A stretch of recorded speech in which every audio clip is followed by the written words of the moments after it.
Kate here for my last in the 5 years of favorites series, and I'm going to tell you about my favorite over the course of 5 years middle grade books and then nonfiction books. And the first middle grade book is The Witch of Blackbird Pond by Elizabeth George Speare. This is one I missed out on as a kid. In fact, all of these are ones that I missed out on as a kid and have loved as an adult. So if you missed out on these and are now an adult, then you still have hope for loving these. And if you are a parent, you can put these into the hand of a child and make it a reading memory forever for them. And The Witch of Blackbird Pond is historical fiction set kind of the Salem witch trials era. And I think that is, I feel like it's kind of been like Hollywoodized. People, I don't know.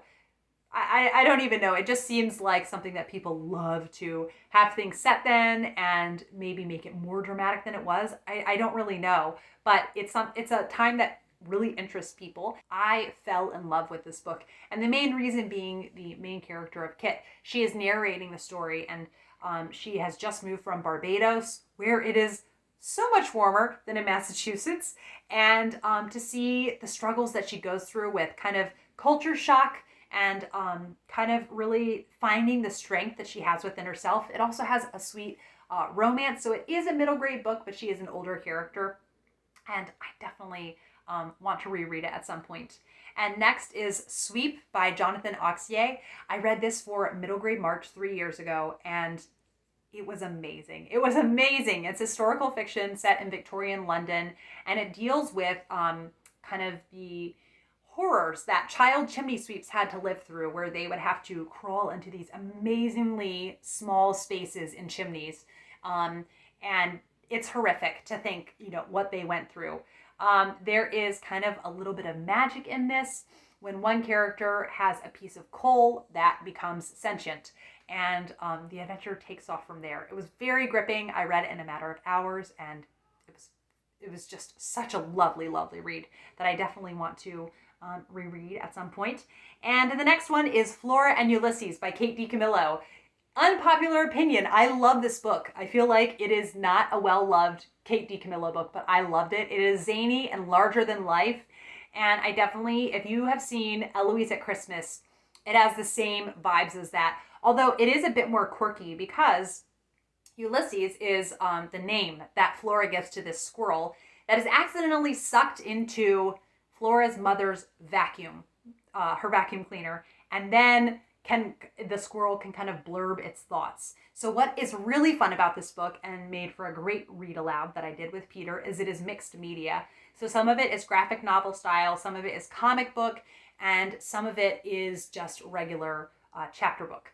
And it just made for a highly entertaining read, and I loved the character of Flora. She's going through some really hard times, and so this is kind of her way of coping. I think it's not so much that the squirrel has those abilities as she's imagining what if the squirrel did. And it's a beautiful book.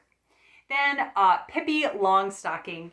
This is a character that I grew up watching the dubbed Swedish film, but I had never read the book and I didn't know if I was going to like it, but I loved Pippi. She is kind of crazy. An aspect of Pippi's character that I find so fun is that she has kind of superhuman strength, which is so random to have in a little girl character, but it just made it highly entertaining. It's a really lively, dynamic story. Her father is off on the high seas somewhere, and she's taking care of herself and living her best life, and it's hilarious and highly entertaining. Next is Caddie Woodlawn.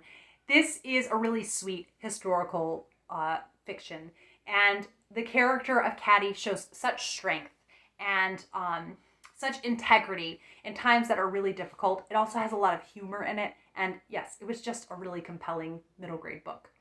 And then lastly, Miracles on Maple Hill. I love this book. Miracles on Maple Hill by Virginia Sorenson. It's a very sentimental novel. Petra from Petra U described it that way, and I thought that was spot on. It is very sentimental.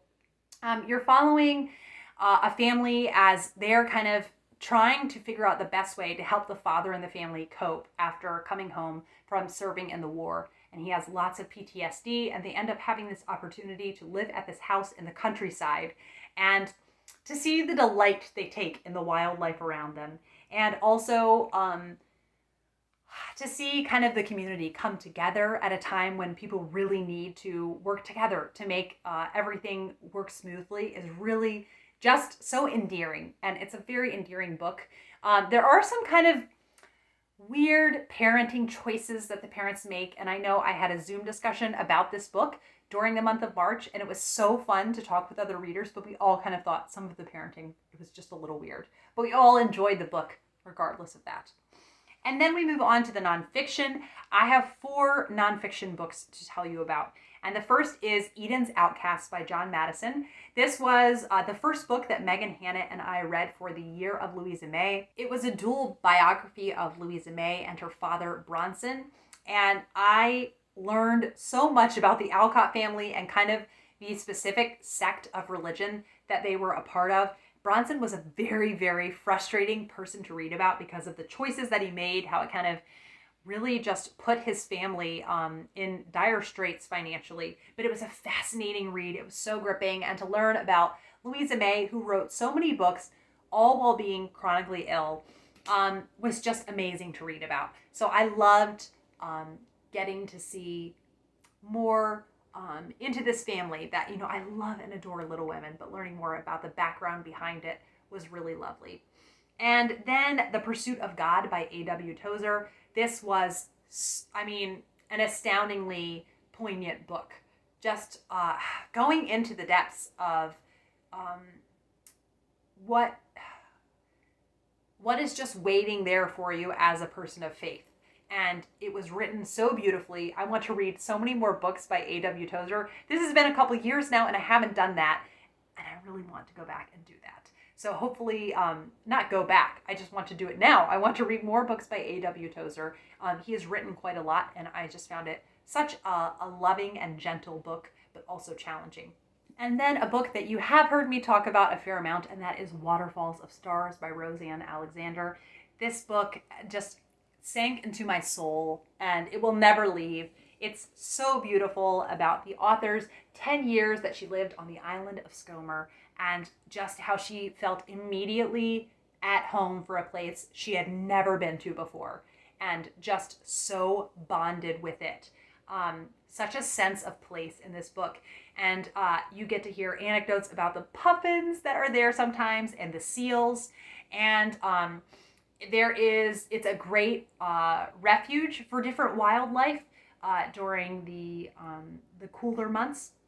And it's just, you think, you know, what all is she going to write about? It's just she and her husband living there. But it is fascinating and written so beautifully. So one that I will be rereading a lot of times. And lastly, and one that I have forgotten to talk about for a while, so I'm glad I'm doing it now, and that is The Shepherd's Life by James Rebanks.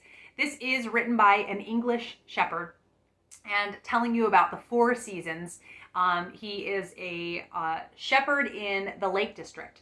And so getting to learn about what it's like to take care of sheep through all 4 seasons in the Lake District. It is written so beautifully. You get kind of a feel for his family culture and what it was like to grow up in a shepherding family, and the things that are great about it and the things that are really hard about it. And it's written so beautifully. Amanda Owen does have a book called The Yorkshire Shepherdess, and that is good, but this is written more lyrically, so it's a bit more poetic in its style, and so that's why this is on the favorites of the favorites list instead of Amanda Owen's book. I can't brag about it enough. I think actually for people that like Waterfalls of Stars, a lot of the things you're going to find in there just kind of really contemplative, and the author has really internalized their thoughts about their relationship with the land that they are living in, and it's really, really good. He does have another book out called English Pastoral, so I really want to get my hands on that. So that is the last in my 5 years of favorite series. I hope that you enjoyed it, and I will be back for another video soon. Bye.